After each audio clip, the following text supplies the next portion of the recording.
नमस्कार, माझे नाव संध्या दत्तात्रय वारे. मी BD काळे महाविद्यालय घोडेगाव येथे FYB या वर्गात शिक्षण घेते.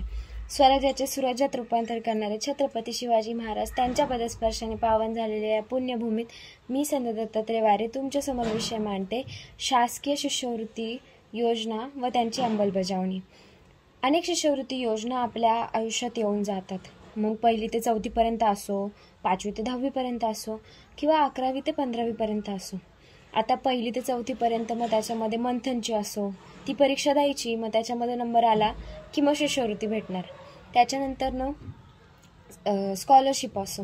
तसंच सेम पुढे मग 8वीला गेल्यावरती NSS ही परीक्षा असो किंवा पुढे पुढे वेगवेगळ्या शिष्यवृत्ती योजना आपल्यापर्यंत येतात. मग त्याच्यामध्ये छत्रपती शिवाजी महाराजांची शिष्यवृत्ती योजना असो, छत्रपती शाहू महाराजांची शिष्यवृत्ती योजना असो किंवा सावित्रीबाई फुलेंची यांची मुलींसाठी शिष्यवृत्ती योजना असो, अशा अनेक शिष्यवृत्ती योजना आपल्यापर्यंत येतात. काही वेळेस आपण ग्रामीण भागात राहत असल्यामुळे आपल्यापर्यंत काही शिष्यवृत्ती योजना पोहोचत देखील नाही. त्याच्या अनेक अडचणी असतात. त्यामध्ये शिष्यवृत्तीचे फॉर्म भरण्यासाठी देखील अनेक अडथळे येतात. कारण कधी कधी शिष्यवृत्तीचे फॉर्म हे ऑनलाईनसुद्धा असतात.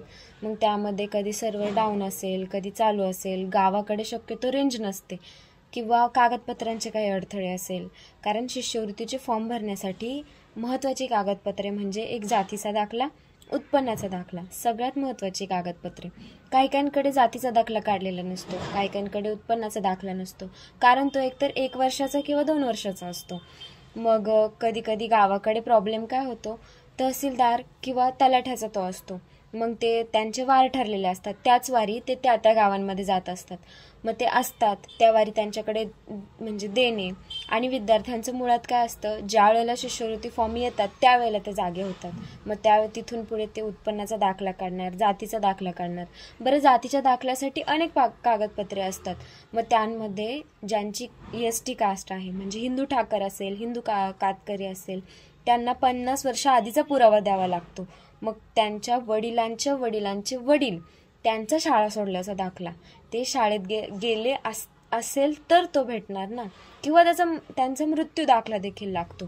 पण मृत्यू दाखला शोधायला तहसील कचेरीमध्ये गेल्यावरती एवढ्या फाईलमधनं एखादी फाईल काढल्यावरती त्यामध्ये कुठेतरी भेटतो.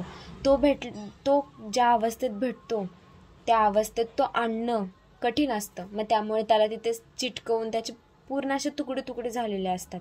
त्याला चिटकवून त्याचं प्रिंट किंवा झेरॉक्स मारून आपण कागदपत्रांना जोडू शकतो. अशा अनेक शासनाच्या शिष्यवृत्ती योजनांमुळे अनेक गरजू विद्यार्थी अभ्यासामध्ये पुढे जाऊन ते एका विशिष्ट स्तरावरती गेलेले आहेत. ते खरंच आमच्यासाठी मार्गदर्शक आहेत. मात्र काही अशा विद्यार्थ्यांना शिष्यवृत्ती भेटते की त्यांना अजिबात गरज नाही आणि गरजू विद्यार्थी मात्र कधी वंचित राहतात. आपल्याला शहरांकडे असो किंवा गावांकडे आपल्या परिसरामध्ये असे अनेक विद्यार्थी असतात, छोटी मुलं असतात जी शिक्षणापासून वंचित असतात. ना त्यांच्याकडे त्यांचं आधार कार्ड असतं, ना वोटिंग कार्ड असतं, ना त्यांच्या आई वडिलांचं वोटिंग कार्ड असतं, आधार कार्ड असतं, त्यांचा जातीचा दाखला नसतो.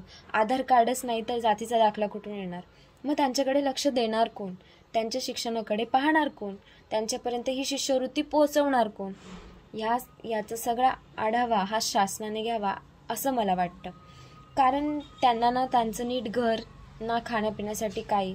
उलट ज्यांचं चांगलं घर आहे, ज्यांच्याकडे म्हणजे पैसे येतात, अशा बऱ्याच विद्यार्थ्यांना शिष्यवृत्ती भेटते.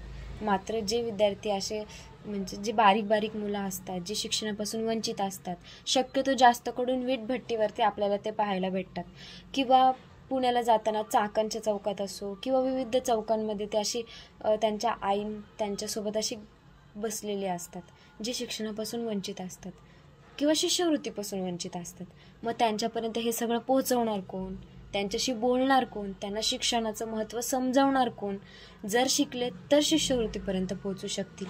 जर शिष्यवृत्ती मिळाली तर पुढे जाऊन काहीतरी होऊ शकतील. आणि जर पुढे जाऊन काही झाले तर त्यांना आपल्या भारताच्या विकासासाठी, आपल्या देशाच्या विकासासाठी हातभार लावता येईल. ही खूप मोठी बाब आहे, जी विचार करण्याची गोष्ट आहे. शिष्यवृत्तीचे फॉर्म भरायचे, शिक्षण पाहिजे, त्यासाठी कागदपत्र पाहिजे, त्यासाठी सर्वात प्रथम आपलं अस्तित्व पाहिजे. मुळात त्या लोकांचं काहीच अस्तित्व नसतं, ना त्यांचं घर, ना त्यांचं गाव, ना काय. त्यांना जिथे जेवायला भेटेल ते त्यांचं जेवण, जिथे राहायला भेटेल ते त्यांचं घर. मला देखील शिष्यवृत्ती मिळाल्या, मला देखील आनंद झाला, कारण मी देखील गरजू आहे. आता ते कसं ते मी नाही सांगू शकत, पण मला तरी असं वाटतं की जे गरजू विद्यार्थी आहेत त्यांच्यापर्यंत ही बाब पोहोचावी. आणि ज्या काही शासनाने आमच्यासाठी शिष्यवृत्ती योजना काढल्या आहेत त्यासाठी मी त्यांची खूप ऋणी आहे. त्यांच्यामुळे माझ्या अनेक मैत्रिणी ज्यांना गरज आहे शिष्यवृत्तीची, ज्यांची परिस्थिती अतिशय बिकट आहे, त्यांच्या शिक्षणाचं स्वप्न पूर्ण झालं. माझ्या मैत्रिणींसारखं आणि माझ्यासारखं त्या मुलांचं देखील शिक्षणाचं स्वप्न पूर्ण व्हावं असं मला वाटतं. एवढीच इच्छा व्यक्त करते आणि इथेच माझे 2 शब्द थांबवते. जाता जाता एवढंच सांगेन, जर माझ्या बोलण्यातनं कोणाचं मन दुखावलं असेल तर मला छोटी बहीण समजून माफ करा. धन्यवाद.